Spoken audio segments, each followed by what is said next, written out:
I used to believe power was the destination.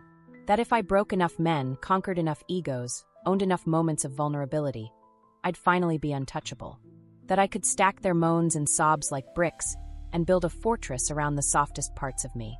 And for a while it worked. Until I met him. Not Eli. Not Julian. Not Carson. Not Garrett or Crawford or any of the countless souls I'd brought to their knees. Him. The one I never planned for. The one I never invited. The one who didn't kneel at all. Because he didn't need to. He just stood still and watched everything I'd built collapse around me. His name was Maddox. Ex-soldier. Ex-husband. Ex-fucking everything. The kind of man who didn't show up in expensive suits or with sugar-coated secrets. No tailored trauma. No curated shame. Just truth. Raw. Blunt. Terrifying in its simplicity. He didn't contact me through the usual channels. He didn't request a session. He showed up at one of my underground shows. Uninvited. Front row. Arms crossed. Eyes locked.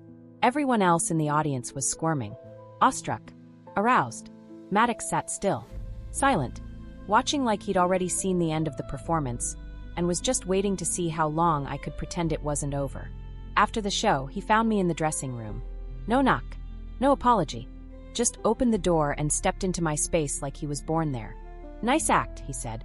I turned, fully nude, unbothered. It's not an act, I replied. It is, he said, voice calm. But you're brilliant at it. I should have thrown him out. Should have barked, snapped, slapped. Instead, I froze. Because deep down, I knew he was right. We didn't fuck that night. We talked. I sat in a silk robe, sipping whiskey. He leaned against the wall, drinking nothing, just watching me unravel without ever laying a hand on me. You like control because it keeps you safe, he said. But it also keeps you alone. I'm not alone, I replied.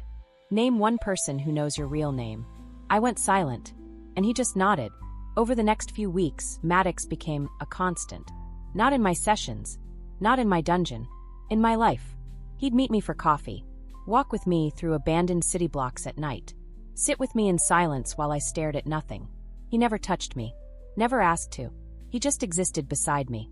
No leash, no rules, no performance. And fuck, that scared me more than anything I'd ever done to another human being. One night, I asked him why he stayed. You don't need me, I said.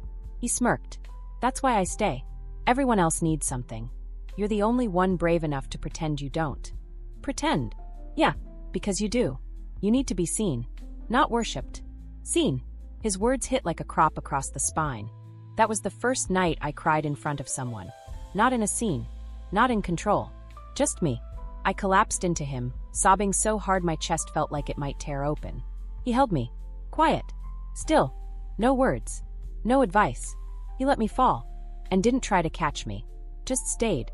Days turned into